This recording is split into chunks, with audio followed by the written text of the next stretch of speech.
الفاتحة.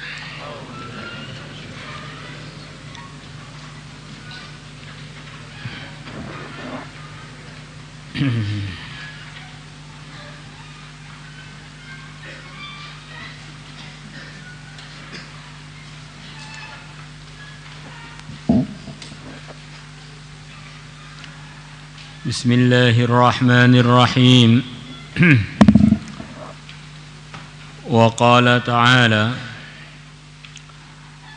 dan Allah Ta'ala telah berfirman. Allah menyebut-nyebut sifatnya orang-orang beriman yang Allah ridha pada sifat-sifat mulia tersebut. Di antara sifatnya adalah yang akan kita baca ini. Ya khafuna, mereka takut, yauman, akan datangnya hari, tataqallabu, yang bolak-balik, yang bergoncang, fihi, di hari itu, al-qulubu, hati, wal absaru, dan mata, yaitu hari hisab, hari kiamat. Hari itu orang-orang beriman maupun tidak beriman dalam kondisi yang begitu gawat darurat. Yang diselamatkan oleh Allah hanya orang-orang yang diridhoinya. Allah tampakkan surga, tampakkan neraka, hadapkan kepada mereka macam-macam pertanggungjawaban. Ada pengumuman-pengumuman yang begitu menakutkan. Maka di antara sifat-sifatnya orang beriman yang diridhoi Allah, dalam kehidupan mereka ini ada mikir hari hisab itu, hari yang begitu ganas itu. Mau berbuat apa-apa, mereka selalu memikirkan nanti membahayakan atau menguntungkan di hari yang hati-hati dan pandangan-pandangan waktu itu gonjang-ganjing, begitu ketakutan. Liyajziyahumullahu ahsana ma amilu, mereka mengerjakan amalan-amalan kebaikan itu supaya Allah balas kepada mereka dengan balasan yang lebih baik, melebihi apa yang mereka kerjakan. Jadi ada min yang dibuang menurut sebagian mufassirin, ahsana mimma amilu. Jadi ketika mereka amal ada ihtisab. Ketika amal mereka berharap mendapatkan anugerah-anugerah dari Allah melebihi apa yang mereka kerjakan. Sekali kebaikan berharap dapat minimal kelipatan 10 kali sampai kelipatan yang hanya Allah yang tahu. Nah ini bagaimana orang amal kok mengharapkan pahala itu bagaimana? Apakah itu bukan bagian dari tidak ikhlas? Karena amalnya bukan murni karena Allah. Ya, sebagian ulama mengatakan saking cintanya kepada Allah sampai dia ini doa, ya Allah, kalau saya ini beribadah, beramal karena pengen surgamu atau takut pada nerakamu, jangan engkau masukkan saya ke surga, masukkan saya ke neraka saja. Karena berarti saya amal masih mengharap selain engkau. Tapi ini bahasanya orang yang kasmaran. Orang itu kalau kasmaran bahasanya itu tidak bisa jadi panutan. Karena bahasanya orang yang cinta, seperti yang dinukilkan dari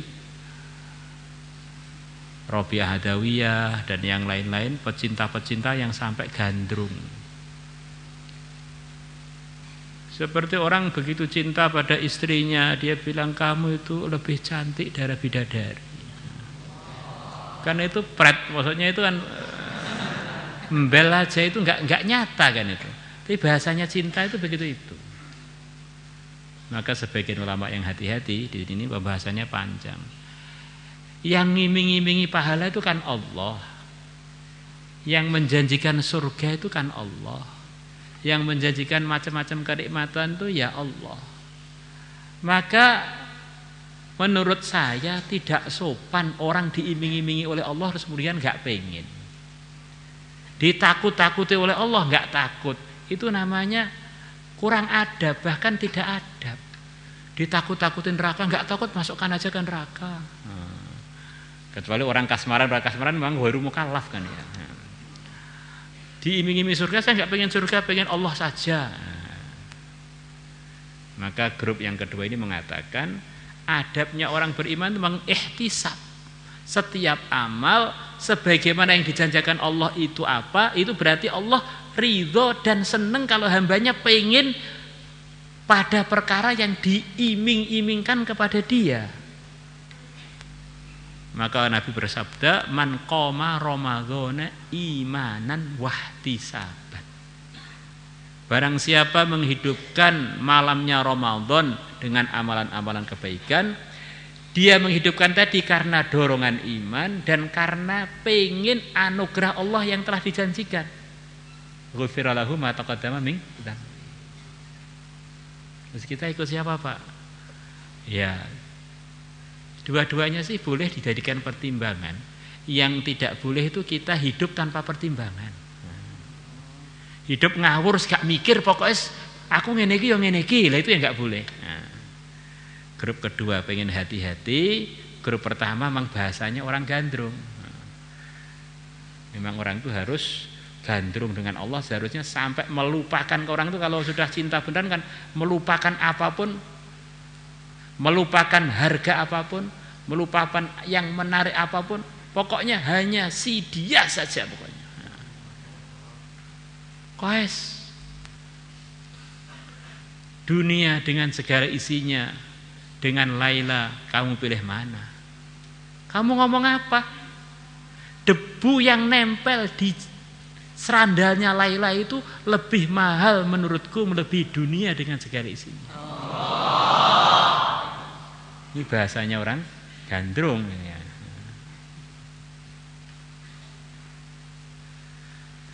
Karena katanya orang yang pernah cinta, di dunia itu nggak ada yang lebih nikmat melebihi mencintai. Maka kalau orang itu ngaji belum sampai tingkatan mencintai gak nikmat. Kalau begitu saya belum sampai nggak usah ngaji. Ya diusahakan sampai cinta. Karena cinta itu kan anugerah, cinta. Malah nanti nggak dapat apa-apa, daftar aja enggak.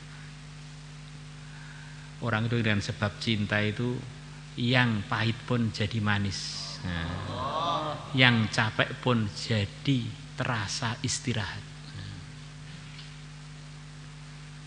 Maka ada seorang raja negeri besar, diceritakan oleh para ulama. Dia ini punya putra mahkota. Yang putra mahkota ini satu-satunya yang akan menggantikan dia. Tapi putra mahkota itu hidupnya nggak semangat gitu. Suruh ngaji, suruh belajar juga nggak semangat. Suruh dididik tata negara juga nggak semangat. Padahal ayahnya ini sudah tua. Maka dia tanya pada penasihat-penasihatnya, ini bagaimana masa depan anak saya dan kerajaan saya ini? Satu-satunya penerus adalah dia, sementara kondisinya begitu itu. Apa nasihat kalian? Maka para penasihat mengatakan, orang itu kalau hidup nggak ada cinta, Tuan Raja, hidupnya nggak ada geloranya. Terus bagaimana? Ya kami akan usahakan biar dia ini bisa punya cinta. Ini pendidikan tidak semuanya harus ditiru ya, tidak semuanya harus ditiru ya. Ini pendidikan, ini ngomong pendidikan. Maka di daerah situ ada wanita yang begitu cantik, yang sangat cantik, yang tercantik di negeri itu. Tapi anaknya raja ini ya tidak kenal dan tidak tertarik, pas nggak tertarik hidupnya itu, nggak tertarik plus dengan apa-apa nggak tertarik. Maka para penasihat raja tadi mulai mendekati anak raja itu, cerita-cerita mengenai macam-macam keadaan dunia, cerita mengenai cinta, nikmatnya mencintai, kemudian cerita diselingi dengan cerita wanita itu, wah kalau kamu dapat istri dia jos. Nah. Akhirnya lama-lama kan setiap orang normal itu kan ada rasa cinta. Akhirnya tertarik, seperti apa sih, mulai penasaran. Wah, ini apa itu ketemu dengan dia itu sulit. Belum tentu dia sudah yang lamar anak-anak raja aja nggak tertarik. Paling dengan antum juga nggak tertarik. Masa kan saya belum mencoba. Nah, akhirnya lama-lama tambah penasaran. Begitu tambah penasaran, pas pada satu kesempatan putri yang cantik tadi atau putrinya raja juga itu sudah disiapkan untuk pura-pura lewat di satu jalan yang akan dilewati oleh putra mahkota itu. Maka begitu dia lewat, putri itu lewat, putra raja langsung, kok wahyu men sopo tuh ya.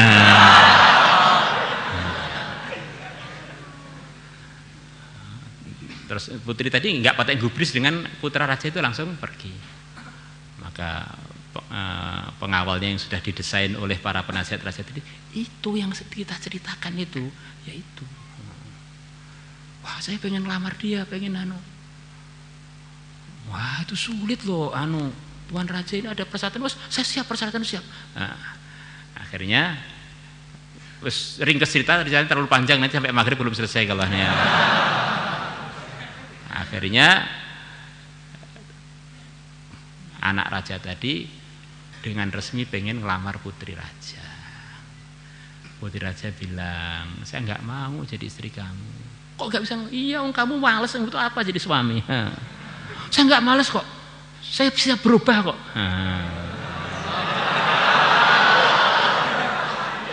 Saya tidak perlu gombalmu, saya perlu bukti darimu.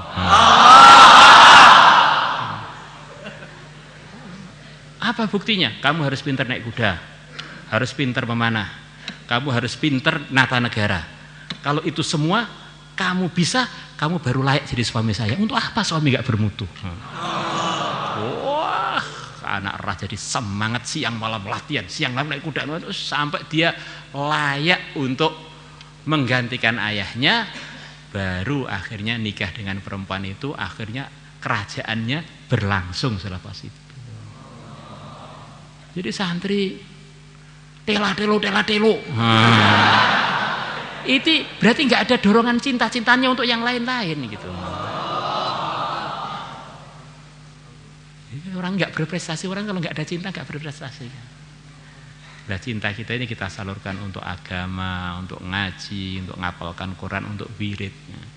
Hidup tanpa cinta itu hampa. Tela-telo seperti orang impoten.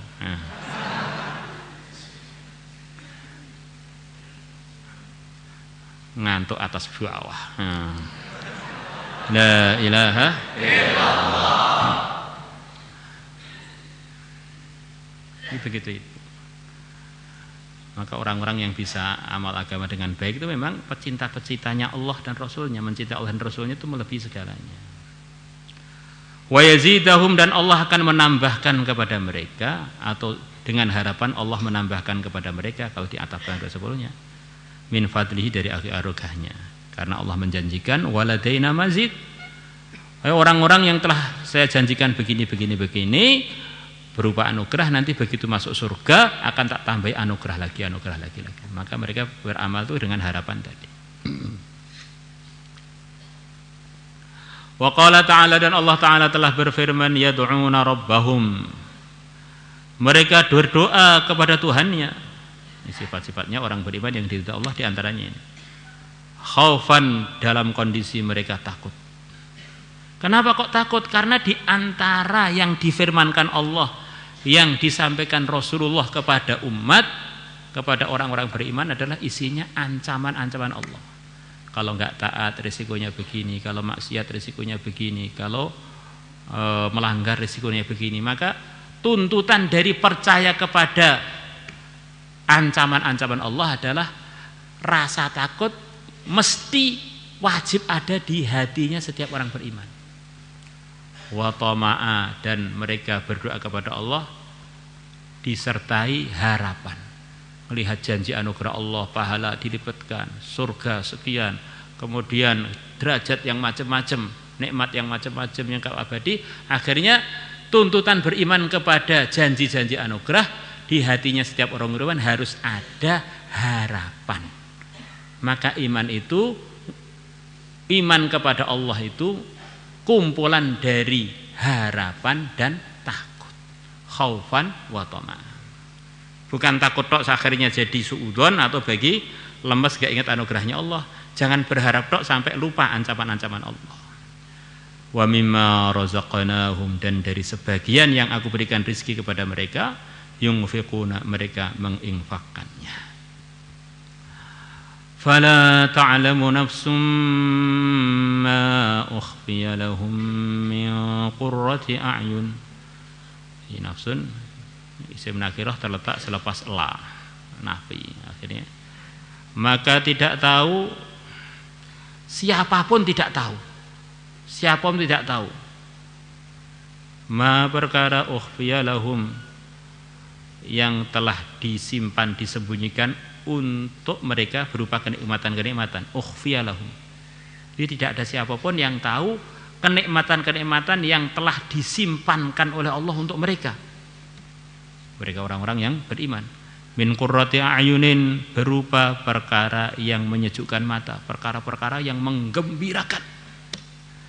Jazaan, sebagai balasan, bima kanu ya'malun bi amalihim, sebagai balasan dengan amalan mereka, bima dengan amalan, kanu yang adanya mereka, ya'malun mengamalkannya. Langsung masdariyah ya, bi amalihim, dengan sebab amalan mereka yang pernah mereka kerjakan itu. Allah. Jadi di antara yang dijanjikan Allah dalam ayat ini untuk orang-orang beriman, nanti akan dikagetkan macam-macam nikmat yang tidak pernah diketahui oleh siapapun nikmat itu sebelumnya. Nikmat lagi, apa namanya? Nikmat mendadak, Masya Allah. Dan memang manusia itu di dunia ini dengan di akhirat kan ya tetap aja manusia. Di dalam otaknya manusia itu, kata sebagian ulama, itu sudah terbentuk pemahaman bahwa nikmat itu akan jadi nikmatnya tambah kalau diperbaharui. Banyak hari ini makan sate, enak. Tapi kalau tiap hari sate belenger, ya, maka di surga juga begitu itu. Waladaina mazid, karena manusia sama, diganti terus, wajah diganti, kulit diganti, istri dimodif dan terus. Jadi nggak bergembira, gembira lagi, kaget lagi. Wong manusianya sama. Sampai orang-orang mengatakan kullu jadidin ladzidun. Setiap yang baru itu enak. Yang lama walaupun nikmat asalnya lama-lama berkurang. Maka di surga itu diantaranya suasananya adalah waladaina mazid. Terus nikmat-nikmat yang belum kebayang datang lagi. Jadi isinya tuh enak terus. Terkaget-kagetkan dengan nikmat baru. Seperti banyak hari ini menunya sate, besok gulai, besok krengsengan, besok kebuli, besok panggang ayam anget, besok nasi uduk, besok nasi pecel, besok apalagi kebab, besok pizza, besok apa itu sambal hijau, besok sambal kuning, besok sambal akhirnya setiap hari itu mulut tuh ngiler, apalagi ya begitu.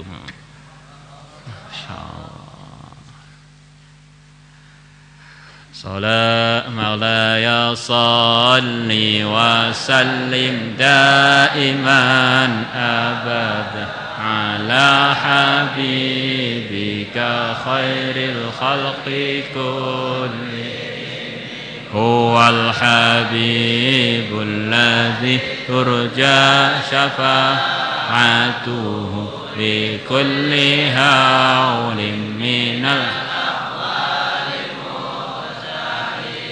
يا ربي بالمصطفى بلغ مقاصدنا اغفر لنا ما مضى يا أرحم الراحمين يا أرحم الراحمين يا عالم السر منا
صلاة